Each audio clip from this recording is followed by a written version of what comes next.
Assalamualaikum warahmatullahi wabarakatuh. Perkenalkan, nama saya Tirail Amanda dari kelas Ekonomi Syariah 3 dengan NIM 22210200025. Baik, di sini saya akan menjelaskan perbedaan, persamaan, dan kontekstualisasi dari mekanisme pasar dari kelima tokoh yang sudah tertera pada soal. Yang pertama yaitu perbedaan mekanisme pasar zaman Rasulullah.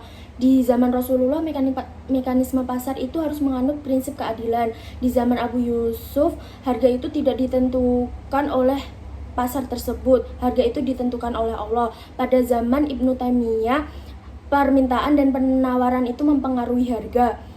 Pada zaman Ibnu Khaldun, permintaan dan penawaran itu mempengaruhi keseimbangan harga. Dan pada zaman Al-Ghazali itu mekanisme pasar itu menganut prinsip-prinsip keadilan, ketauhidan, dan risalah. Persamaan dari kelima tokoh tersebut yaitu harus menerapkan prinsip keadilan, ketauhidan, dan risalah. Dari kelima tokoh tersebut menjelaskan bahwa harga itu tidak ditentukan oleh siapapun, melainkan ditentukan oleh Allah. Kontekstualisasi di zaman sekarang atau zaman modern yaitu kita harus menerapkan moralitas, dan keadilan dalam mekanisme pasar. Dan yang kedua, saya akan menjelaskan tabel yang sudah tertera pada kertas ini. Jadi, untuk menentukan TC atau total cost itu menggunakan rumus FC ditambah dengan VC. Seumpamanya nilai FC itu 5.000, jadi ditambah dengan nilai VC yang nilainya 1.500. Jadi hasilnya itu yaitu 6.500, itu adalah TC.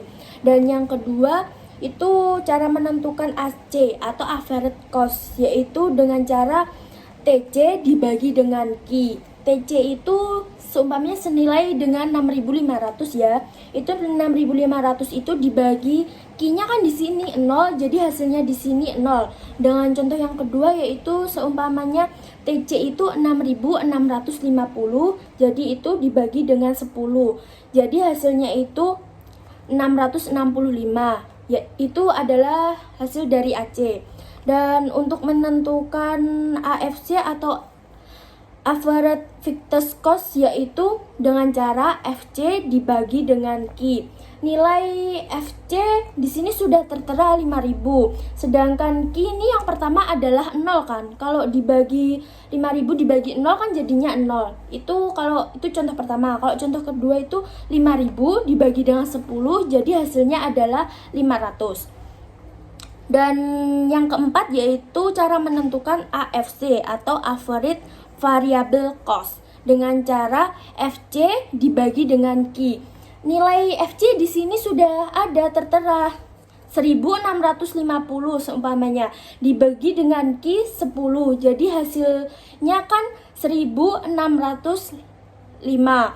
Terus cara menentukan MC yaitu dengan cara delta TC dibagi dengan delta Q. Jadi delta di sini maksudnya yaitu yang atas dikurang dengan yang bawah. Seumpamanya delta TC itu 6.500 dikurang 6.650 dibagi 6.500. Jadi itu sisanya kan 150. Itu dibagi dengan delta Q. Delta Q di sini yaitu 10 dikurangi 0 kan jadinya 10. Jadi 150 dibagi 10 yaitu 15.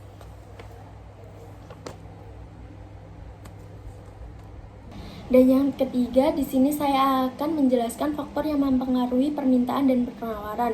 Faktor yang mempengaruhi permintaan yaitu harga suatu barang, kebutuhan, pendapatan seseorang, distribusi pendapatan. Dan faktor yang mempengaruhi penawaran yaitu harga, biaya, teknologi yang digunakan, jumlah penjual, dan kondisi alam. Dan selanjutnya saya akan menjelaskan kurva permintaan dan penawaran. Dapat dilihat di yang atas ini adalah kurva permintaan.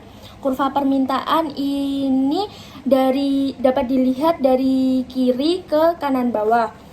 Jadi apabila harga itu mempengaruhi permintaan ya, Apabila harga itu murah, maka permintaan itu akan semakin naik, dan apabila harga itu semakin meningkat, permintaan itu akan berkurang.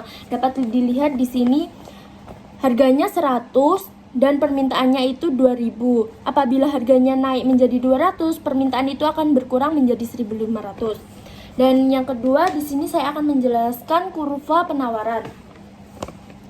Di kurva penawaran ini dapat dilihat dapat bergeser ke kanan ataupun ke kiri. Jika bergeser ke kiri itu penawaran itu mengalami penurunan, dan jika bergeser ke kanan penawaran itu mengalami kenaikan.